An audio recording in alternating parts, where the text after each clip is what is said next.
house always wins. Play long enough, you never change the stakes, the house takes you. Unless, when that perfect hand comes along, you bet big, and then you take the house. Been practicing this a little bit. Did I rush it? Felt like I rushed. That was good. I liked it.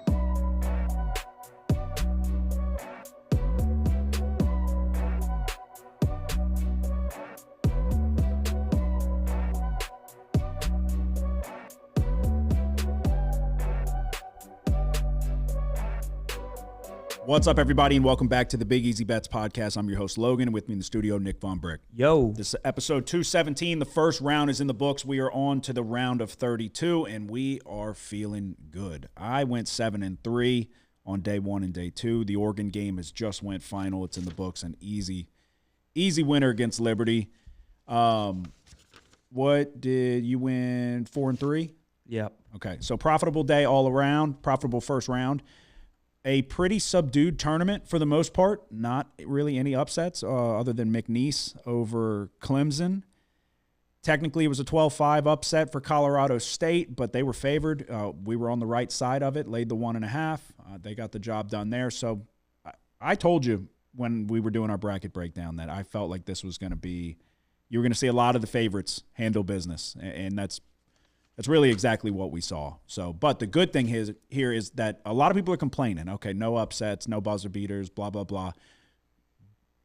Boring first-round matchups makes for incredible second-round matchups. Now you're getting good on good. There's no Cinderella that's going to go get trounced in the second round. You're going to see quality games, and that's exactly what it's stacking up for tomorrow, for Saturday.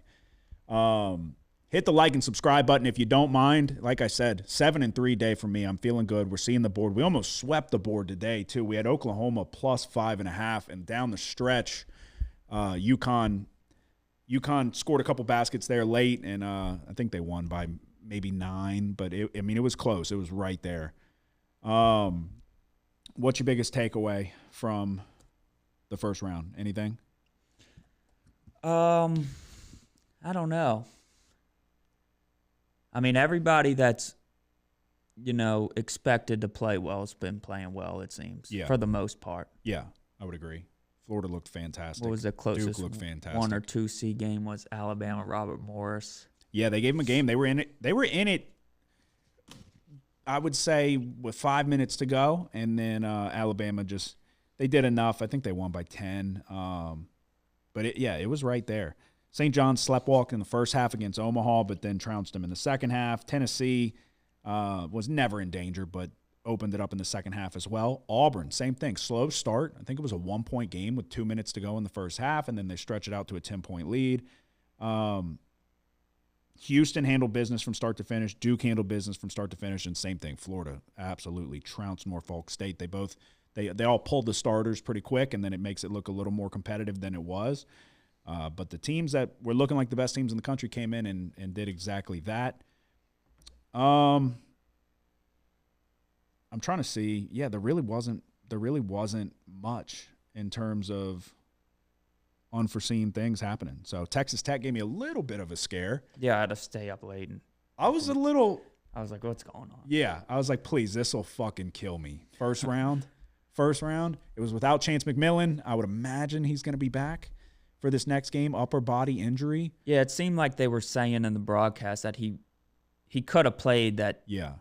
If he had to. Yeah, well, he almost had to. But yeah, I know. I was like, fucking go get him a uniform. Yeah, lace him up, pal, because we're in trouble here. No, they pulled away late. Kerwin Walton went crazy, had 8 threes. I'm still feeling good. UNC Wilmington's not a bad team. So, yeah, I say that. I'm feeling fucking great. I felt good going into the first round. I lose the first game every single year. Louisville, Chucky Hepburn, they did me dirty. We started out actually, was it 2 games in the – yeah, it was 2 games in the hole. We went 7-3. We lost our first 2 plays. 7-3 in the first round. We lost Louisville and we lost High Point to start. And High Point had a chance in that game. They just could not get a rebound, and the officiating was extremely fucking ticky-tack.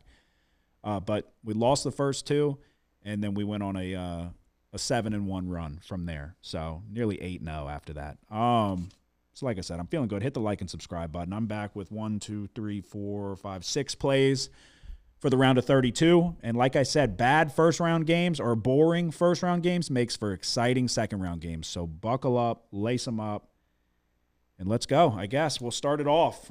Saturday, my first one's not till 4:15. What about you? Do you have anything for McNeese, Purdue, or Arkansas St. John's? Yeah. Okay, go ahead. We're going to go Arkansas St. John's under 145. Both of the strengths of the teams are the defenses. St. John's defense, schedule adjusted defensive efficiency is number 1 in the nation. Arkansas defensively, I think they could give St. John's a little bit of problems because Arkansas protects the rim really well. So I kind of think it's a game dominated by the defenses. We're going to go Arkansas St. John's under 145. Okay. My first one is going to be a 4:15 tip. Michigan, Texas A&M. That was kind of the narrative coming in that I was talking about was the SEC. I would say not the best showing from the SEC, which you kind of said you expected. You had Oklahoma lose.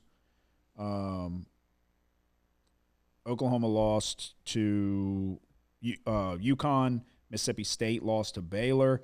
Georgia lost to Gonzaga.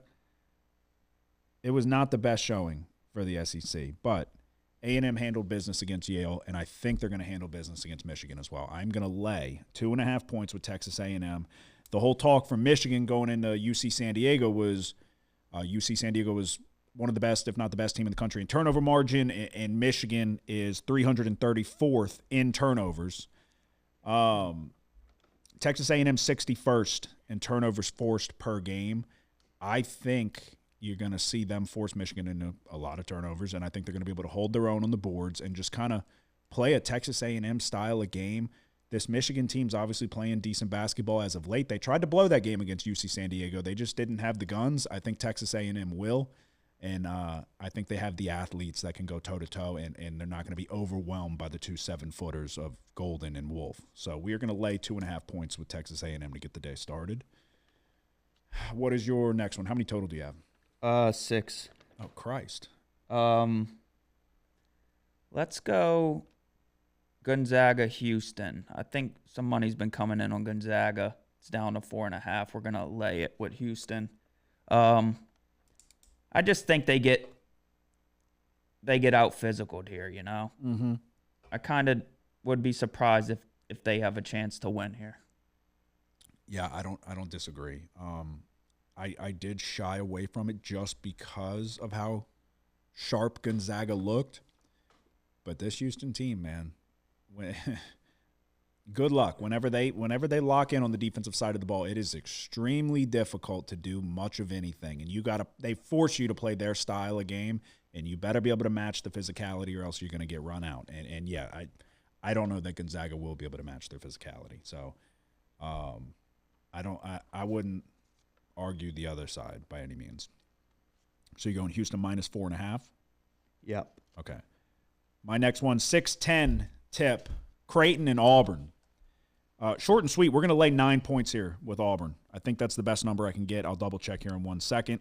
I really wasn't impressed with Auburn's start. Like we talked about, it was a 1-point game 2 minutes ago in the first half. But this is more about what they're able to do defensively. They are certainly going to give Kalkbrenner his toughest look that he's seen in quite some time. Obviously, you got Broome down low, but more importantly than that, you've got Caldwell, whatever it is. Let me see. Is it Cardwell or Caldwell? It is Cardwell. Dylan Cardwell down low is going to make life very difficult for Ryan Kalkbrenner. And then the big thing here is obviously Ashworth is going to shoot a ton of threes, and he's going to launch them at crazy times. But Jemiah Neal has stepped up as a legitimate second scoring option for this Creighton team. He just had 29 against Louisville. He did very good in the conference tournament. Denver Jones, do what you do best. I think that they have either him. You could put Baker Mazara on him. If you want to put somebody with more length. I think you have multiple different options you can throw at Jemiah Neal, and then multiple bodies. And Cardwell's probably the best rim protector in the country. You can make an argument that Kalkbrenner himself is. I think the size, though, will be able to take Kalkbrenner out of the game, or at least make it difficult. And I don't think that they're going to have the scoring options to contend with this Auburn team. Kelly's shooting the ball great. They have a bunch of guys who can shoot the ball great. It was a slow start for Auburn. They got their shit together there in the second half. I think we're going to see a complete game from Auburn here. And I'm still higher on this Auburn team than most. So a lot of people, rightfully so, got a bad taste in the mouth late down the stretch. I think that this could be the game where you see them kind of flex and show that they were worthy of the number 1 overall seed. So we're going to lay 9 points with Auburn unless I can get a better number. Let's see. Best number we can get is 9 points. What is your next one? I'm going to go ahead and take the points with UCLA. Okay. Against Tennessee. I picked them in all my brackets. I'm on it as well. I was impressed with how they played in the first game. Tennessee didn't play bad. But I don't know. It's going to be a defensive matchup. Low total. Both of these teams are really good at forcing turnovers, so that kind of would worry you if you're leaning under. But yeah, I like UCLA. I like UCLA a lot. Yeah, I'm on it as well. 5.5 looks like the best number. Yep. Okay. Yeah, I'm going to take the 5.5 points. They just held Utah State to 47 points of offense. They poured in 72 themselves, but these two teams are pretty similar. Both are outside of the top 300 in tempo. They play extremely slow, so you have a limited number of possessions, 2 very good defenses, but UCLA's offense is pretty damn good this year. The big dude, Mara, he doesn't play a ton of minutes, but when this dude is in, he is really good and provides an extra wrinkle to their offense. He's leading the team in blocks, but he can do a lot on the offensive side of the ball. So, yeah, I think that they have more outside shooting than we're accustomed to seeing with UCLA. And defensively, I mean, they played extremely well against Utah State. Mick Cronin kind of tipped his hand there in the postgame press conference that he was familiar with the defense, that it was the one he ran at Cincinnati. So they had a leg up in terms of preparation, they felt like. But just with how slow this game's going to be with the limited number of possessions, I think I got to take the points with UCLA here. I thought they looked very good. I think it'll be close. So, yeah, I'll take the 5.5 with the Bruins as well. I'm going to go 2 games before that one, BYU and Wisconsin. I'm going to lay 1.5 with Wisconsin. Wisconsin's offense looked very sharp. I thought about taking an over here, but I'm just going to go with the Badgers. I think – I don't trust BYU's defense, and I think if Wisconsin can put an emphasis on attacking the boards and minimize second-chance opportunities for BYU, I think they'll be able to get the job done here. If this was like a 3.5, 4 range, I'd probably be a little bit more worried and maybe shy away from it. But at only 1.5, I'm going to go ahead and take the Badgers. So Wisconsin minus 1.5. Do you have anything more for Saturday? No. Okay. We'll move on to Sunday. I'll let you go first. We're going to go to St. Mary's, Alabama. Contrasting styles. St. Mary's plays slow. Only 4 teams play slower than them on offense. Alabama's one of the fastest playing teams in the country. Usually, they say it's harder to speed a team up than it is to slow them down. I think Alabama's an exception to that. So we're going to go over 148. I'd be surprised if Alabama doesn't control the pace here. Okay. I mean, over 148.5. Okay. Yeah. Alrighty. My first one is going to be first game of the day on Sunday, 11:10 tip. UConn taking on Florida. We just got a good look at UConn. Game just finished up just recently. We're nearly just past midnight, so we'll be making our way into Saturday here soon.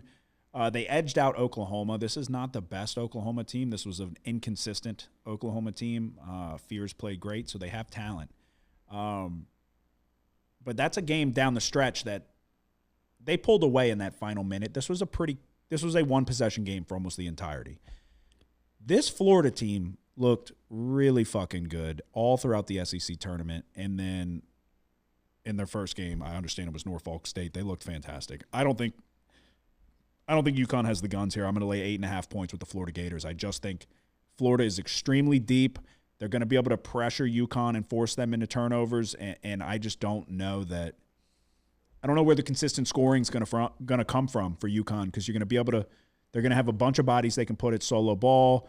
McNeely, Florida has a ton of size. Caravan is not really able to create off the dribble like you would like him to be able to. So I just think that they can get a little one-dimensional on the offensive side of the ball, and this Florida team can do everything. So 8.5 points is not enough to scare me away. And I'm going to be honest with you, I don't know what number would scare me away, but it's not 8.5. So I'm going to lay it with the Gators. What about you? Yeah, we're taking Florida as well for the same reasons. The last play we're gonna have is, I don't really know what the times, because I don't think the times were set yet for Sunday. But Colorado State, Maryland. I'm gonna take Colorado State plus 7.5. I see a 6:10 p.m. tip. Okay, 6:10. You are taking Colorado State? Yep. I'm gonna jump on it too then. I fucking like this team a lot. Clifford's a fucking stud, and he didn't play that great, but he just looks like the exact player you would fucking make in a lab if you could. I'll take it as well. I do like this Maryland team. I do as well. They're just not deep. And if Colorado State if they can hit from the outside, they don't have a lot of – Maryland doesn't have a ton of size at the guard position. Obviously, they got size down low. I'll take 7.5. You did say Colorado State, right? Yep. Okay. I was like, wait. That's who's playing Maryland. Well, I know, but then I said I like this Maryland team. You said you too. I was like, wait, did you fucking? Well, I do. So I just think it's climbing, a little bit too high. Yeah, I agree. My last one is going to be Baylor and Duke, 1:40 p.m. tip. I'm going to lay it with Duke, 11.5 points. This Baylor team has talent. This Baylor team is not consistent enough. Omier did not play well, and I don't know how he's going to play much better against Maluak down low. As far as the guard position, Baylor doesn't shoot it as consistently as I would like, but they don't guard the perimeter at all. The defense for Baylor is suspect at best. I just think that Duke's going to be able to overwhelm them here. This team is – I was honestly surprised Cooper – he's clearly fine because they played him against Mount whatever, St. Mary's or whoever the fuck. They beat him by 50. I think Baylor's outmatched here. VJ Edgecombe is going to be a very good NBA player. But they're very guard heavy. And the way that Duke can cover the perimeter and with the size they have down low, I don't know that Omier is going to be able to have a great game. And I think that with the way Duke can pack the lane and still contest the perimeter, it's going to be a very tough day for Baylor to score the ball. A Baylor team that doesn't want to play fast. They want to play extremely slow. I don't think it's a good matchup. So I'm going to lay 11.5 points with Duke. And that's all I got. Yep. You as well? Yep. All righty, that is our best bets for the round of 32. To recap, I'm taking Texas A&M minus 2.5, Auburn minus 9, Wisconsin minus 1.5, UCLA plus 5.5, Florida minus 8.5, Colorado State plus 7.5, and Duke minus 11.5. We're going to go Arkansas St. John's under 145, Houston minus 4.5, UCLA plus 5.5, St. Mary's, Alabama over 148.5, Colorado State plus 7.5, and Florida minus 8.5. There you go. That is our best bets for the round of 32. If you remember last year, if you followed along with us last year, round of 32, we swept the board. We're going to see if we can come back and do it again. It was a great round one. 7-3 day for me. 7-3 over the course of 2 days. Positive days for both of us. We're going to try to do it again.